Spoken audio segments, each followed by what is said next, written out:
Monday morning, I woke up to freezing cold temperatures.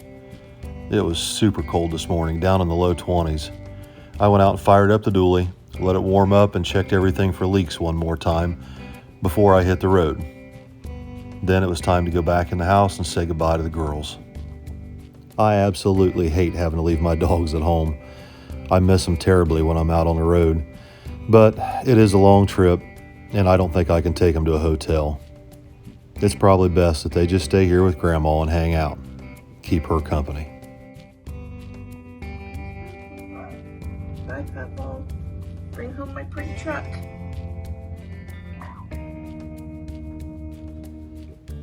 My very first stop after pulling out of the driveway was to take the dually to its favorite place, the gas station.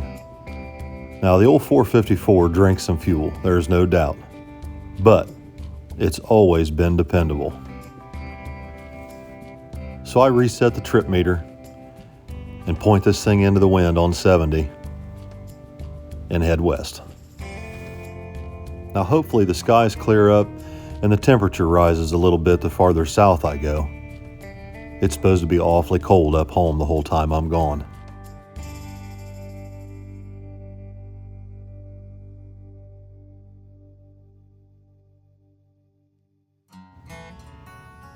Once I got down into Kentucky, the skies cleared up, the temperature warmed up, and so did my spirits.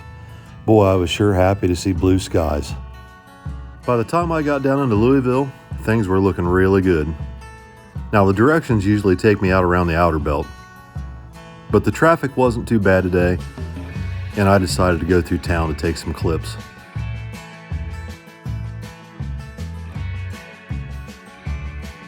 Once I got through downtown Louisville, I started to look into my arrival time, and it wasn't looking good for me to get to Milan, Tennessee before dark. I wound that dually up as tight as I dare run it, and it used some fuel. I can't deny that. But I stopped, topped it off, got some treats out that Vicky had packed in the cooler, and got right back on the road. I couldn't waste a single second if I wanted to get down there before dark and see this truck in the sunlight.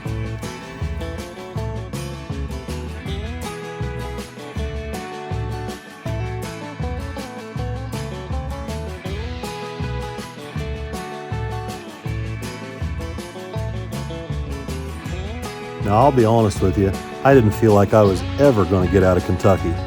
I had that dually running 85, 90 miles an hour, and I'm telling you, I felt like I was never going to make the Tennessee state line. But then when I did, I missed the Tennessee state line sign. Whatever. At least I didn't miss the driveway for where this truck was sitting. So after 8 hours of nonstop driving, it's the moment of truth. And I'm just praying this old truck is as good in person as it is in the pictures. And it didn't disappoint. This truck was driven daily until 17 years ago when the brakes went out of it and the owner parked it in his yard. It has sat under some pine trees ever since then in Tennessee. The interior and the bed are the worst parts of the truck, but they're easily fixable. And to my amazement, the old truck fired up and almost drove itself up on the trailer. We had to coax it a little bit. Sounds like it's out of gas. I'm sure the carburetor's full of gunk and dirt, but I wasn't concerned. We got the truck loaded up, tied it down. I stopped at a fuel station to get some fuel and top off the tank and get a little bit better look at this truck under the lights at how solid this thing really is. Truly an amazing find. So I got back on the road, stopped at a Logan's Roadhouse for dinner, went inside, got something to eat, and called for a hotel room across the street and turned in for the night. Tuesday morning, I woke up to another beautiful blue sky. I was happy about that, but God was it cold. I went out and fired up the dually, let it warm up, and packed up all my stuff to hit the road one more time. What's up, everybody? So it is Tuesday morning. So the plan is for today, I'm heading from Dixon, Tennessee, where I'm at now, up to Kentucky to meet with Gina Rose, and she's pretty excited for me to be there and go over some of the merchandise ideas for the channel. So I'm pretty excited about that. I haven't got to see Gina in quite a while. We don't see each other very often. We talk a lot through text and things, but she's a very dear friend of mine. Vicky and I just adore her and Dante to death. And Cheddar, you'll get to probably meet Cheddar today. So once I had all my bags packed and everything loaded in the truck, I head out, destined for Kentucky. Now, as far as traveling in January is concerned, I couldn't have asked for better weather or prettier blue skies. I found it incredible how quickly I was recognized a handful of times as I went through Nashville, Tennessee, and I didn't catch them. It's hard to catch that stuff while you're driving. You never know when someone's going to recognize you. But it happened a handful of times, and I did happen to catch it that once. If you ever get the opportunity to travel the entire length of the Kentucky Bluegrass Parkway, I highly suggest it. Maybe not so much in January, but it was still a nice trip. I got a hotel room in Prestonsburg Tuesday night and then got up Wednesday morning and headed out to the shirt gallery. Turn left onto State Highway 1428. No matter where I went towing that old Chevy pickup truck, everybody would give me the thumbs up or wave. Martin, Kentucky is where the shirt gallery is located. You couldn't ask for a more beautiful place to live, but it's damn tough to live there. Outside of natural resources like coal, limestone, natural gas, oil drilling, there are very few opportunities in this area of the country. People down there stick together. They work together, and family is everything. Arrived. Gina Rose started the shirt gallery in 1984 in a small building built next to her mother's house in Martin, Kentucky. The business has grown over the years and the building has been built onto, but it's always been a family-owned and operated business. It's built right into the foothills of an old coal mine behind the shop, and the entrance to the mine is still visible today, although it's been blocked off to try to keep kids out of there. Gina and her family have lived here in Martin, Kentucky their entire lives and done very well for themselves in an area hard hit by poverty and very few opportunities for young people. Even though living in eastern Kentucky in the heart of coal country can be extremely tough on people, you would definitely never know it, judging by the spirit of Gina and the girls that work at the shirt gallery. Everybody in there has a job to do and they do it well, with very high efficiency. It has to be that way. There's not much space, there's not much room, and there's not enough time in the day to get everything done that they need to do. It's like a well-oiled machine inside that shirt gallery. There is shirts and merchandise stacked everywhere, including some of the Street Racing Channel merchandise that you guys buy on Billy's website. Gina took me around and showed me all the different designs and all the different ways they're able to print things on all different kinds of items, like workbench mats, fender covers, clocks, and all kinds of other things that you might not even be able to imagine that you could put a business logo on, right down to welcome mats and street name signs, antique signs, wooden signs, you name it, Gina can get it done, as evidenced by the showroom there at the shirt gallery. The girls all came up to the showroom to talk to me for a few minutes and take some pictures, and then everybody wanted to go outside and see Miss Vicky's new truck. And of course they had to get their pictures taken with that too. One of the little girls that works back there just loved that truck and had to go sit inside of it and check everything out.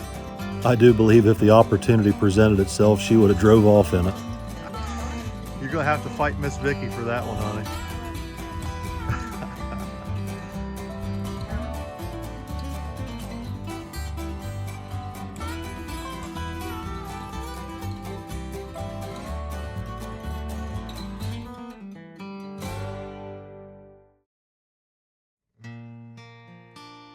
So about lunchtime, me and Gina went back to the house, picked up Dante, and we ran uptown to get a bite to eat at Billy Ray's restaurant.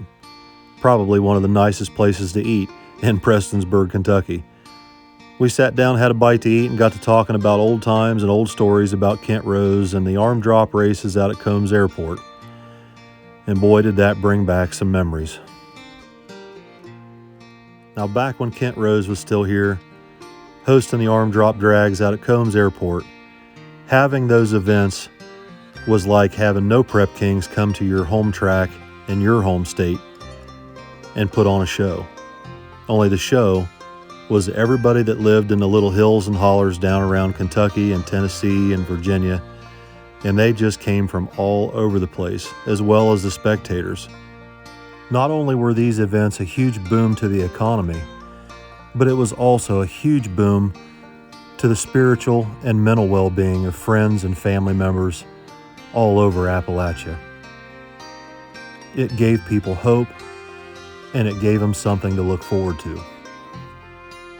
And regardless of whether you had a stock streetcar or a full-built tube chassis race car, everyone had a great time at the Hillbilly Arm Drop Drags.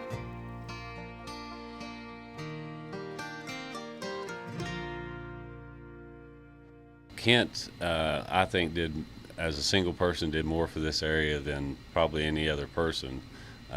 When he had the arm drop races down at Combs Airport, it attracted thousands of people, race car drivers from almost 30 states, and he was just such an advocate for Eastern Kentucky and the tourism of this area. He loved Prestonsburg, he loved Paintsville, he loved the kids. Nothing meant more to him than to make sure everybody had a good time and to have a successful, clean event. After lunch up at Billy Ray's restaurant, Gina, Dante, and myself all made a little trip over to Combs Airport. We all feel just a little bit closer to Kent Rose every time we stand out on that airstrip. If God himself came down from the heavens and tapped me on my shoulder and said, "Bill, I will grant you one wish, whatever you like," my wish would be to bring back Kent Rose. I can't bring back Kent Rose, but I might be able to bring back something of Kent Rose. In 2016, when Kent passed away from cancer, everything of his had to be sold to help the family financially. This wrecker used to belong to Kent Rose many years ago, and Gina and Dante found the truck and bought it back and have it there at their house. However, Dante is just a senior in high school, and he's not able to do what he needs to do to restore or bring back this truck and get it in running condition. So I had a little talk with Dante while I was down there. We came up with a plan for spring break. We'll talk more about that later.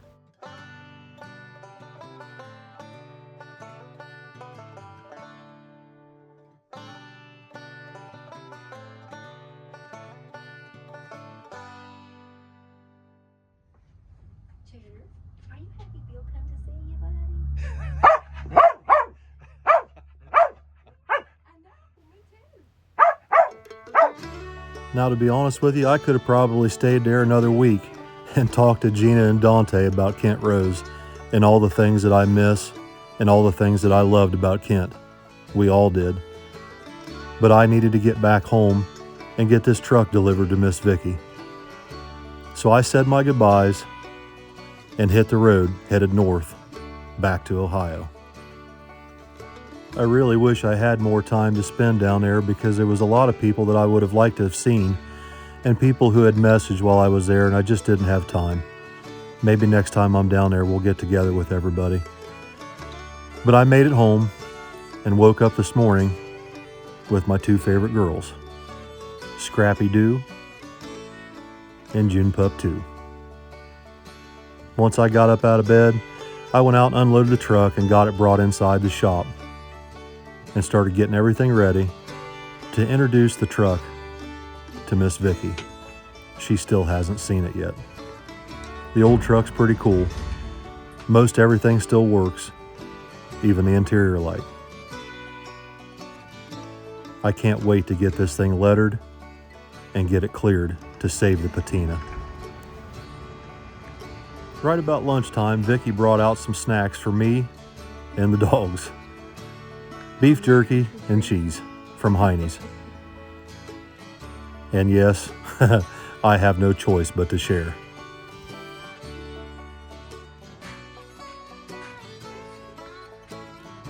This is cool. Wow. It's like my most favorite color ever.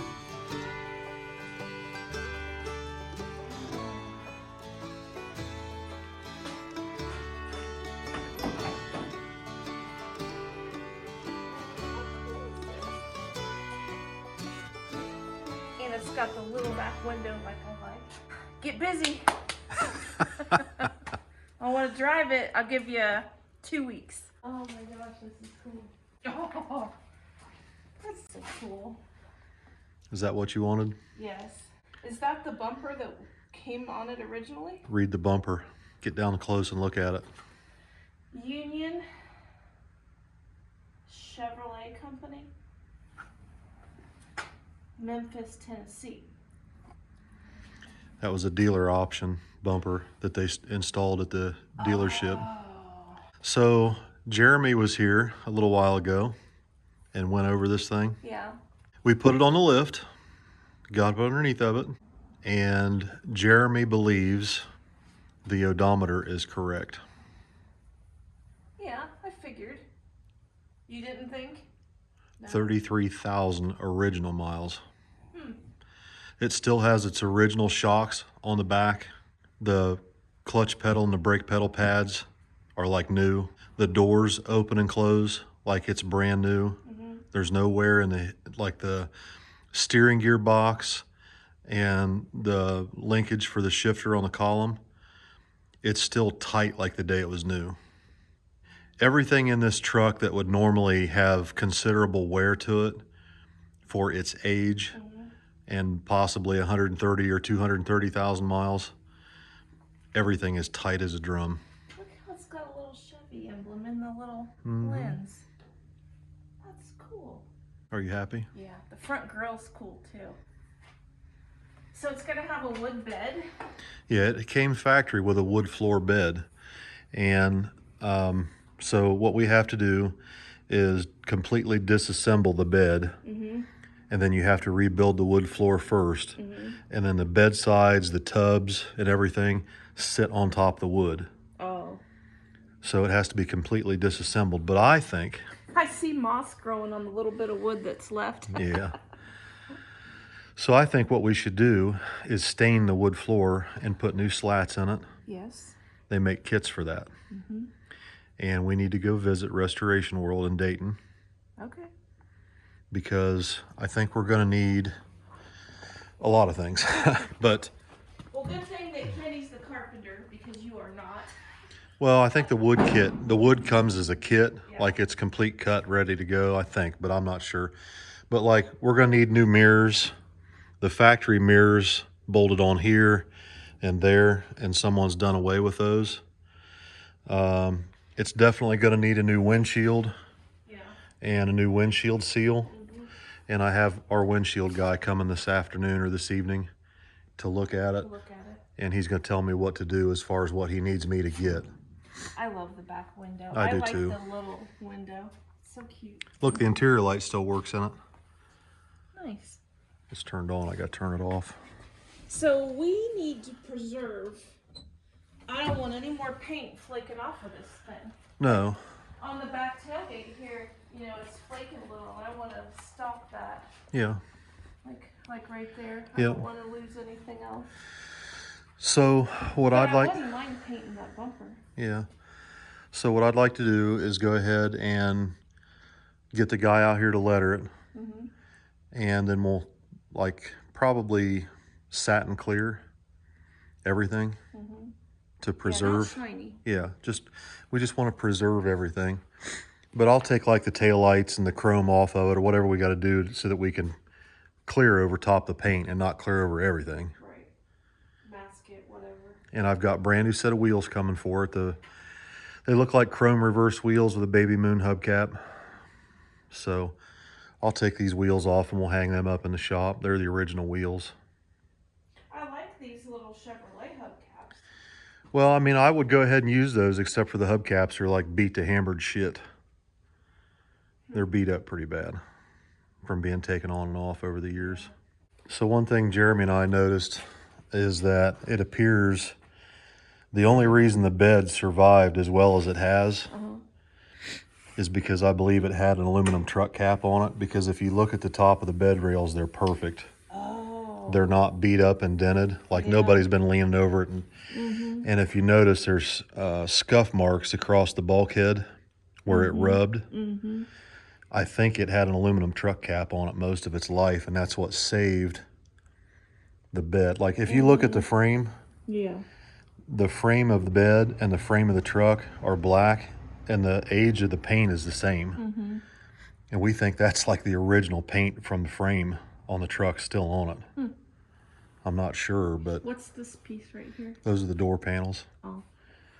So I got to put those back together. And like, I want to go to Restoration World and get all new window felts and new rubbers for the vent wings, and put all new rubber seals in it, and all new door seals.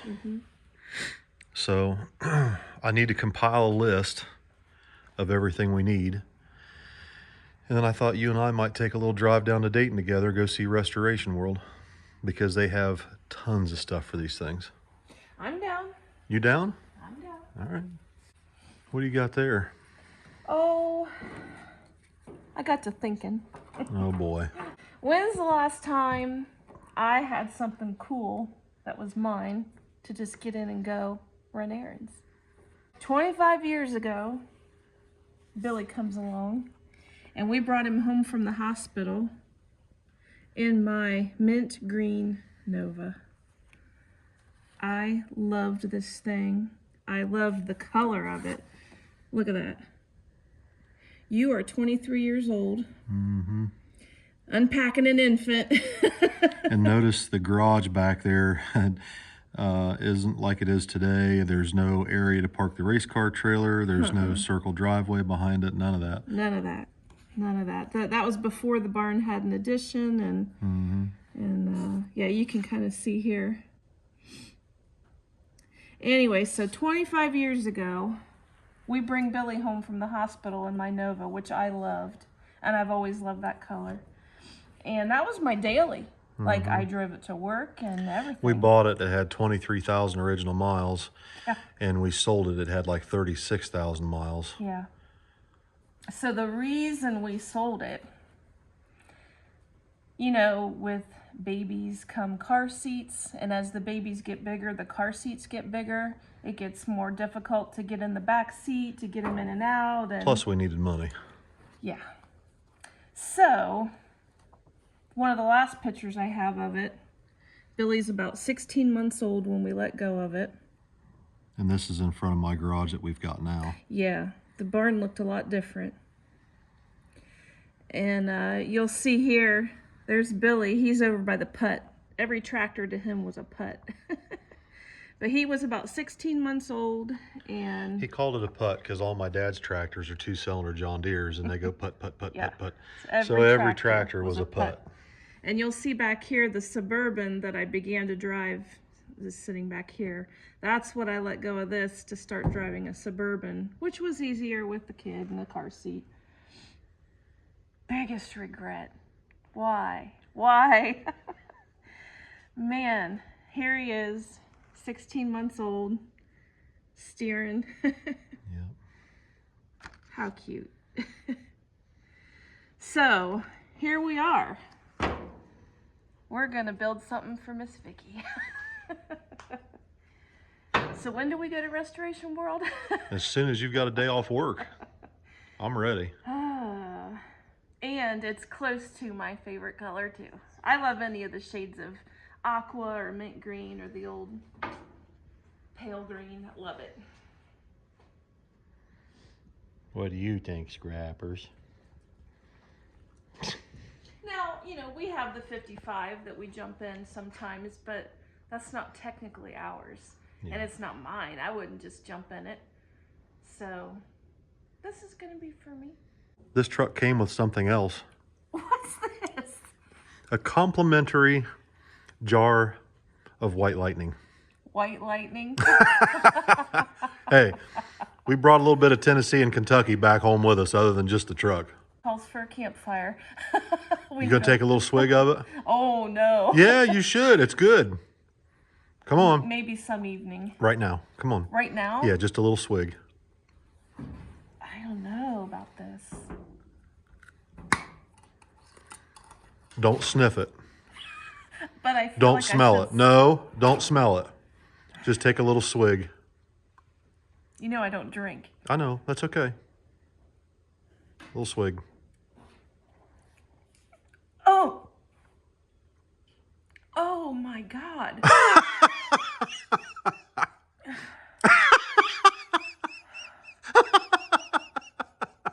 Oh. Oh, it's burning.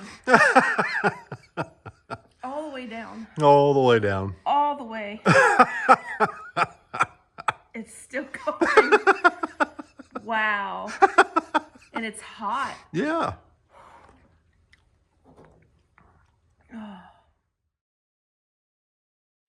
All right, guys. So Vicky's gone back into the house. She went back to work in there. I think the moonshine run her out of the shop. I want to thank everybody for being patient with me. I know it's been a few days since I uploaded, and everybody's gotten kind of accustomed to me uploading every day. And I really appreciate the support and everybody liking and sharing, subscribing and all that. Things are changing around here. Maybe it's going to be for the best, maybe it's not. I know for me it's going to be okay, but I appreciate everybody's love and support. Moving forward, I think this channel is going to become a little bit different than maybe what everybody's accustomed to, but I think it's going to reach a lot more people. There's only X number of people who are interested in street racing and no prep racing, and I feel that there are a lot more people interested in restorations and old hot rods and street rods and muscle cars and 55 Chevys and things like that. You know, I think I've kind of got a track record of trying to help people with their cars. You know, we had Denny's Camaro in here for a while, and we've worked on my dad's 55 Chevy and got it running. And these are things that I like to do. I like to help people. And Dante needs some help. And that truck down there is a really well-optioned original, although it's rough. It's a very well-optioned 79 C-30 wrecker. It puts me in the mind of something that an older fellow would have bought as maybe a retirement gift to himself when he needed a tax break at the end of the year. You know, it's a Silverado with all the options. Pretty rare. Factory tack dash, factory air conditioning, factory power windows and locks on a 1-ton wrecker. You don't see that very often. So I know they don't have the wherewithal to restore that truck right now, and I'm not even sure that they want to restore the truck. I told them that if it was me, I would restore that truck because it is so complete and it is well optioned, and because it was Kent's. But for the time being, I think Dante would like to get that wrecker up here and have me help him go through it, get the brakes up on it good, put 6 new tires on it, get the engine running good, go through the carburetor, the ignition system, make sure that the windows roll up and down, make sure the turn signals, the lights and everything work on it. Like, they don't mind the way it looks. They don't mind the rust. They don't mind all that. That's fine. But if it's not safe to drive, it doesn't do them any good to have it. It doesn't do anybody any good to see something of Kent's just sitting there rusting away. And Gina mentioned to me, and I agree, that it would pick up a lot of people's spirits down in Martin and Prestonsburg, Kentucky, to see Dante driving around his dad's old wrecker, because everybody down there knew Kent Rose, and he was bigger than life. He literally was. He was somebody that everybody down there looked up to and could call in the drop of a hat if they needed help. And it didn't matter whether it was working on a car or whether you had gotten flooded out, Kent would be there to help. So I'm going to try and help Dante here pretty soon. I think maybe in April when he gets out for spring break, I'm going to go down, pick up his truck and pick him up and bring him up here and let him live with us for a week. And we're going to go through his truck and get it straightened up. That's the plan. We'll see how it goes. But I'm really looking forward to it. I know he is. I know Gina is too. So stay tuned, guys. There's going to be a lot of different content coming that maybe you hadn't expected. But it's going to be good stuff. I want to do good things. I want to help people, and I want to do everything I can to give back to a culture and a community that's been very good to me and my family. Goodbye, guys. See you tomorrow.